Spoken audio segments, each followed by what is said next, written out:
بسم اللہ الرحمن الرحیم، السلام علیکم۔ میں ہوں سیبی کاظمی، آپ دیکھ رہے ہیں فیس بک اور یوٹیوب۔ 27 اکتوبر اتوار کا دن، پہلا ویلاگ۔ جلدی سے اہم خبریں آپ کو بتاؤں پھر تفصیل۔ ایوان صدر میں چیف جسٹس کی حلف برداری کی ایک بڑی اہم ملاقات ہوئی تھی جو بہت سی وجوہات کی بنا پر سامنے نہیں آئی۔ یہ 3 بڑوں کی ملاقات تھی، صدر، وزیر اعظم اور آرمی چیف۔ تفصیل میں آگے چل کے آپ کو بتاتا ہوں۔ عدالتوں سے چیف جسٹس یحییٰ آفریدی سے اس نظام کی گارنٹی کے انکار کے بعد اب 27ویں ترمیم کا معاملہ کیوں اہم ہو گیا؟ فل کورٹ کا کل اجلاس، بڑی اہم معلومات، اور بش بی بی کا رہائی کا پہلا پیغام بھی آیا۔ اور عمران خان کی رہائی کے معاملے پر اس وقت سب سے اہم معاملہ کہ خان کو جیل سے نکالنا کیسے ہے، بائی روڈ یا ہیلی کاپٹر۔ تفصیلات میں آپ کے سامنے رکھتا ہوں۔ تحریک انصاف انٹرنیشنل سطح پر متحرک، بارسلونا سے اب یورپ سے امریکہ کی طرح معاملہ شروع، اور لندن میں شایان علی ورسز نواز شریف مقابلہ میچ شروع ہو گیا ہے۔ اعتزاز احسن نے بھی پہلی دفعہ خان کی بڑی کھل کے سپورٹ کی، اور امریکی الیکشن میں ڈونلڈ ٹرمپ کی مسلمانوں نے حمایت کا اعلان کر کے ایک بہت بڑا سنگ میل اچیو کیا ہے۔ ان تمام خبروں کی تفصیل آپ کو بتاؤں۔ یحییٰ آفریدی صاحب نے جو فل کورٹ اجلاس بلایا، سب سے بڑا اور اہم معاملہ یہ ہو گیا۔ ایک تو سپریم کورٹ کے فیصلوں کو جو تسلیم نہیں کیا جا رہا تھا، خاص طور پر پارلیمنٹ کی طرف سے، حکومت فیصلے نہیں مان رہی تھی۔ آپ کو پتہ ہے اس میں بے توقیری سپریم کورٹ کی ہو رہی تھی۔ یحییٰ آفریدی صاحب بلا صبح مخصوص نشستوں کے معاملے میں ان 5 ججز میں شامل تھے جنہوں نے فیصلہ اس مخالفت میں دیا، لیکن فیصلہ آنے کے بعد ان کی رائے تھی کہ الیکشن کمیشن کو سپریم کورٹ کا یہ فیصلہ تسلیم کرنا چاہیے۔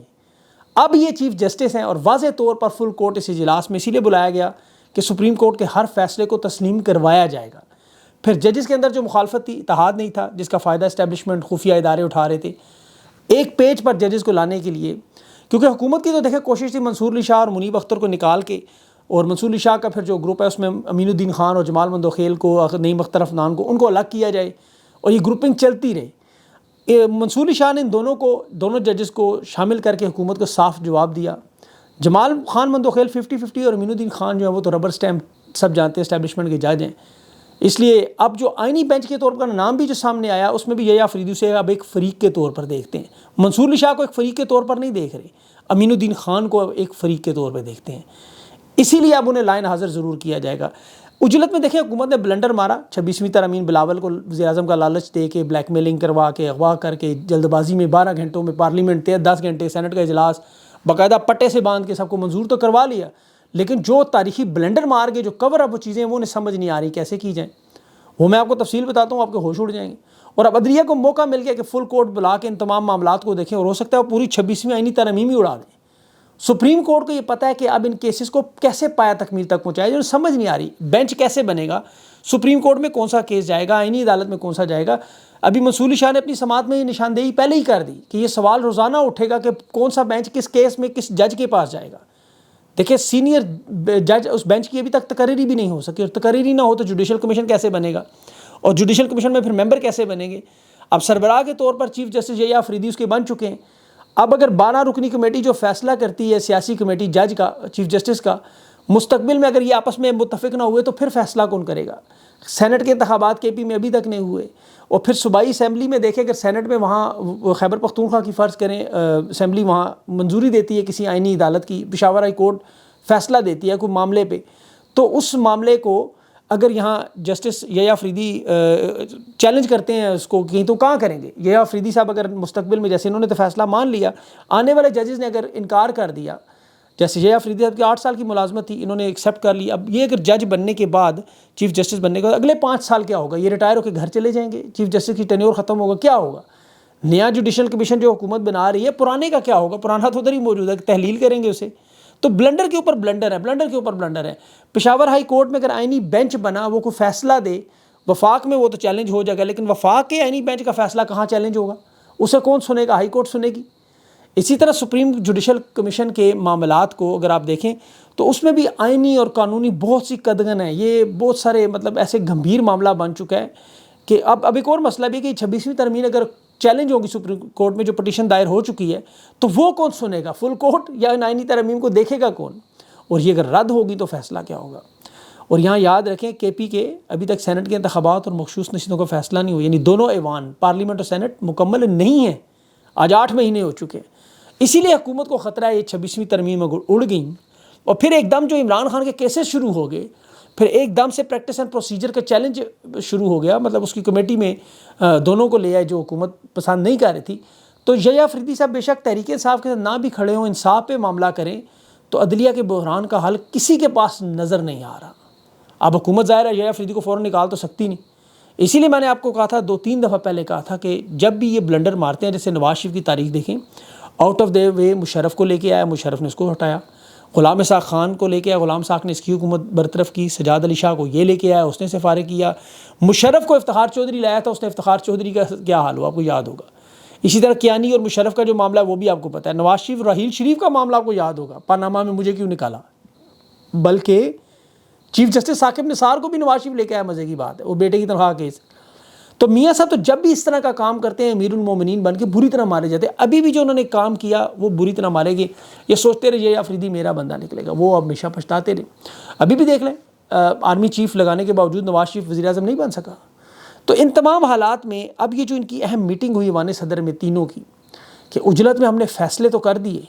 جلدی جلدی ہم نے کام تو ڈال دیا، لیکن اب اسے ٹھیک کیسے کریں۔ یہ چیف جسٹس کی اعلیٰ برداری میں آصف زرداری، شہباز شریف آرمی چیف کی ملاقات تھی، ایوان صدر میں ہوئی۔ اب اسے مزے کی بات ہے مین اسٹریم میڈیا میں اعلان بھی کر دیا گیا۔ یہ تمام معاملات جو ڈسکس ہو گئے، کیونکہ بلنڈر اس لیول پہ ہے، اب اس میں سول اور عسکری قیادت کے تمام لوگ شامل تھے، ججز شامل تھے۔ اب معاملات ان کے سامنے عمران خان کی رہائی ہے، مینڈیٹ کی واپسی ہے، عدلیہ پہ کنٹرول ہے اور انٹرنیشنل دباؤ ہے۔ اب دیکھیں اس میٹنگ میں یحییٰ آفریدی صاحب شامل نہیں ہوئے، ایک ایسے حالات میں جہاں میں آپ کو بتا رہا ہوں کہ انٹرنیشنل دباؤ جو ہے وہ بہت بڑھ چکا ہے۔ یورپ سے لے کے امریکہ تک پاکستان کی جمہوریت کو شدید ترین خطرہ قرار دے دیا گیا ہے۔ خان کی رہائی پہ امریکہ تو چھوڑیں، یہ جو 20 برطانوی پارلیمنٹیرین کا خط ہے اس نے ہلا کے رکھ دیا۔ فورن سیکرٹری ڈیوڈ لیمے کے پاس جو خط گیا ہے کہ پاکستان کی جمہوریت خطرے میں ہے عمران خان کی رہائی کے معاملے کو، اور اوپر سے امریکہ کے انتخابات آپ ختم ہونے دیں، آپ کو نظر آئے جائے کہ حالات بدلیں گے کیسے۔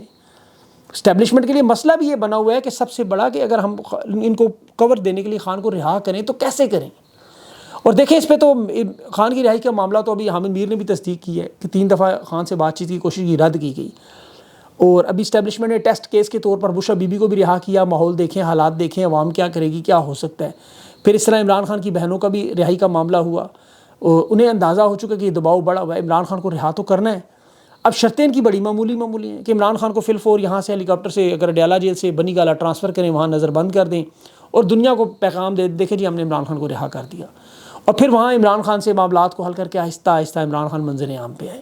لیکن عمران خان یہ تسلیم کرنے پر تیار نہیں کسی صورت میں، وہ چاہتے ہیں ان کی رہائی اسی طرح ہو، اور وہ بڑا اہم معاملہ ہے، وہ چاہتے ہیں رہائی اسی طرح ہو جس طرح علیمہ خان کی ہوئی، وہ ورکروں کے ساتھ جلوس کے ذریعے، کیونکہ جو قربانیاں خان دے رہا ہے، اگر ڈیل کا تاثر بنانے والے لوگ جو اتنے جاہل اور بیوقوف ہیں کہ خان کے اوپر سختیاں، پارٹی توڑنے، 2 سال 6 مہینے کی غدر مچنے، لندن پلان، ان تمام سازشوں کو نہیں مانتے، لیکن خان کی رہائی ہوئی تو اسے ڈیل مانیں گے۔ خان کو یہ پتہ ہے، اسی لیے عمران خان کبھی بھی بنی گالا، کبھی بھی ہیلی کاپٹر سے نہیں جائیں گے، وہ اڈیالہ جیل میں جلوس سے جانا چاہتے ہیں۔ ان کا سارا نیریٹو، ساری سیاست اس بات پہ بیس کرتی ہے کہ خان ڈیل کے ذریعے باہر نہیں آیا۔ تو اس وقت سب سے بڑا مسئلہ ان کے لیے بنا ہوا ہے، اور اسی مسئلے کا درمیانی حل نکالنے کے لیے کوشش ہو رہی ہے جو انہیں سمجھ نہیں آ رہی، اور انشاءاللہ خان کی رہائی آپ کو یقین کرے ہوتی نظر آئے گی۔ یہ مہینوں میں نہیں، ہفتوں کی بات ہے۔ میرا دل کہتا ہے کہ نومبر کے انشاءاللہ آخر تک خان کی رہائی انشاءاللہ آپ کو انہی عدالتوں سے نظر آئے گی۔ اب مسئلہ صرف کیونکہ پھنسا ہوا ہے کہ یہ ٹرمز کیا بنائے جائیں، کیا کنڈیشنز کیا بنائے جائیں، رول کیا بنائے جائیں۔ عمران خان باہر آئے تو کہ یہ احتجاج کی کال نہ دے دے، پورے کا پورا نظام دھڑام سے اسی وقت ہی نہ گر جائے خان کی رہائی کی خبر سے ہی۔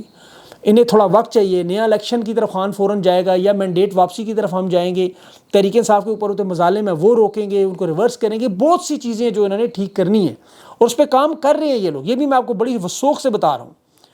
اور یہ آپ کو بتاؤں کہ خان کے جتنے مخالفین ہیں وہ سارے ایک ایک کر کے جا چکے ہیں۔ یہ سب سے بڑا کردار قاضی فائز تھا جو آپ کو سمجھ نہیں آ رہی۔ سابق ڈی جی وہ ندیم انجم صاحب وہ جا چکے ہیں، نواز شریف ملک چھوڑ کے جا چکا ہے، سیاست سے لا تعلقی کار ہے، چیف الیکشن کمشنر کا بھی صرف 1.5 مہینہ رہ گیا، وہ اپنی آخری سانسوں پہ ہے۔ پاکستان کی تمام اپوزیشن جماعتیں خان کے ساتھ کھڑے ہونے کو تیار ہیں، انٹرنیشنل دنیا عمران خان کے ساتھ ہے، عوام عمران خان کے ساتھ ہے، سوشل میڈیا سب سے بڑی طاقت خان کے ساتھ ہے، اور خان کی حمایت میں بہت بڑا اضافہ ہو چکا ہے، اور ان کی جن ستونوں پر عمارت کھڑی تھی وہ بنیادی ستون گر چکے ہیں۔ یہ ندیم انجم صاحب کا جانا، قاضی فائز کا جانا، نواز شریف کا جانا، اسے آپ لائٹ نہ لیں۔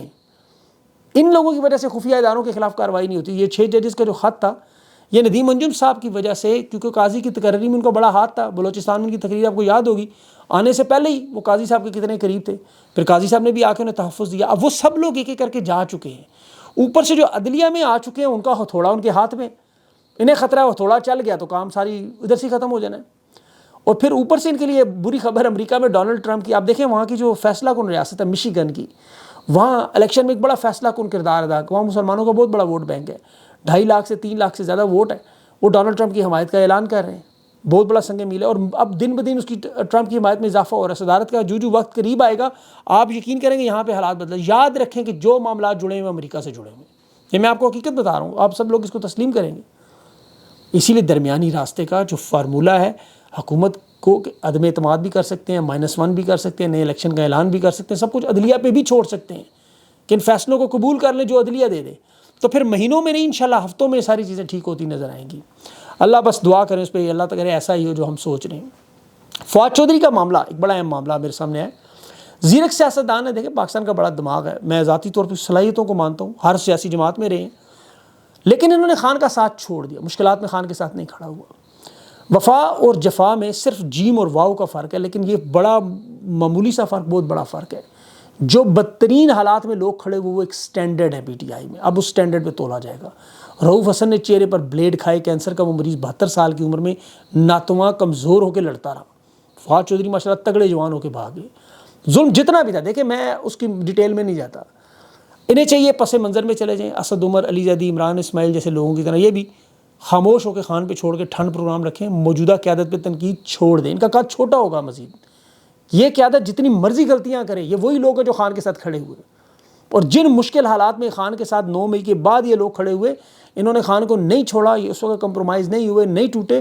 عوام ان پہ اعتماد کرنے پہ مجبور ہے۔ جس طرح دیکھیں ایک درخت کی زندگی میں پتے ہوتے ہیں، شاخیں اور جڑیں، طوفان آئے، ہوا آئے، پتے رخ بدل دیتے ہیں، بکھر کے الگ ہو جاتے ہیں، پھر اس کے بعد ان کی کوئی ویلیو نہیں رہتی، وہ مرجھا کے ختم ہو جاتے ہیں۔ شاخیں کچھ عرصہ کھڑی رہتی ہیں، پھر کچھ عرصے بعد وہ بھی کٹ جاتی ہیں، لیکن جو جڑیں ہیں وہ درخت کا ساتھ دیتی ہیں۔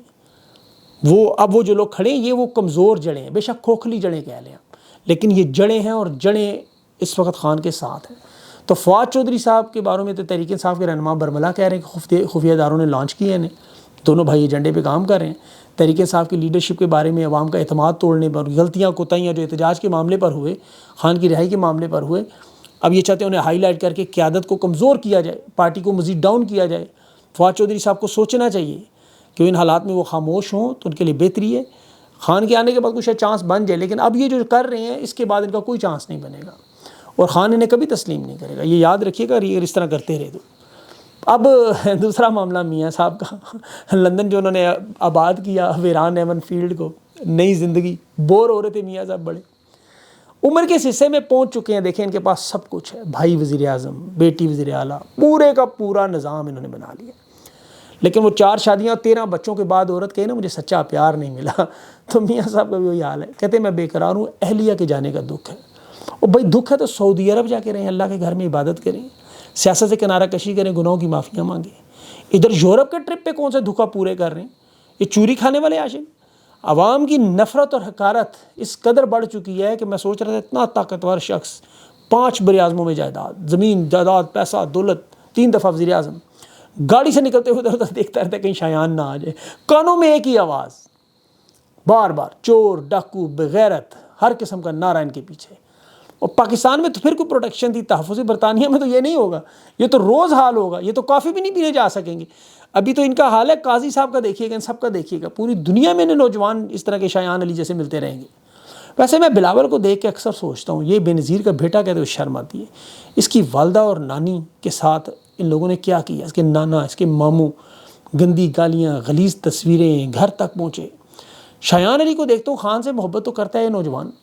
اس کے گھر والوں کو نون لیگ کے لوگوں نے گالیاں دی تھیں ریسٹورنٹ میں، آپ کو یاد ہوگا، نوجوان بچہ 18-19 سال شاید عمر ہے اس کی، غیرت مند ہے کہ ایک نوجوان نے اس آل شریف کا جینا حرام کر دیا، گالیاں والدان کو اس نہیں برداشت کر سکا۔ آج یہ الیکشن لڑے، نواز شریف کے مقابلے میں الیکشن بھی جیت جائے گی، کیونکہ قوم غیرت مند لوگوں کی، بہادروں کی قدر کرتی ہے۔ بلاول یقین کریں یہ بغیرت لوگ ہیں جو اقتدار کی خاطر ان لوگوں کے ساتھ، جو اس کی ماں کو، اس کی نانی کو، اس کے ماموں کو کیا کیا حال کرتے رہے، صرف اقتدار کی خاطر کہ پارٹی بن جائے، نام جمہوریت رکھ لیا۔ بہرحال چودھری شجاعت صاحب بھی اس عمر میں واپسی کی، صحت کے ان کے حالات دیکھیں، عمر کے حالات دیکھیں، کہنا میں متحرک ہو رہا ہوں، ناراض ساتھیوں کو منانے کے لیے نکل رہا ہوں۔ بھائی آخر کوئی نہ کوئی تو ریٹائرمنٹ کا ان کو رکھنا چاہیے سوچ کہ یار اس عمر میں آ کے اتنے لیول پہ آ کے میں چھوڑ دوں گا، یا پھر جد و جہد کر کے دکھائیں جس طرح خان کر کے دکھا رہے ہو کہ جی ٹھیک ہے جی معاملہ چل رہا ہے۔ ادھر اب ایکسپائر میڈیسن آپ کو پتہ دوائی بھی پرانی ہو جائے تو زہر بن جاتی ہے، یہ تو مطلب کیا کہوں میں، برا لگتا ہے، ایسی باتیں بھی نہیں کہہ سکتے۔ اپنا خیال رکھیں، انشاءاللہ اگلے ویلاگ میں مزید بات کروں۔ اللہ حافظ۔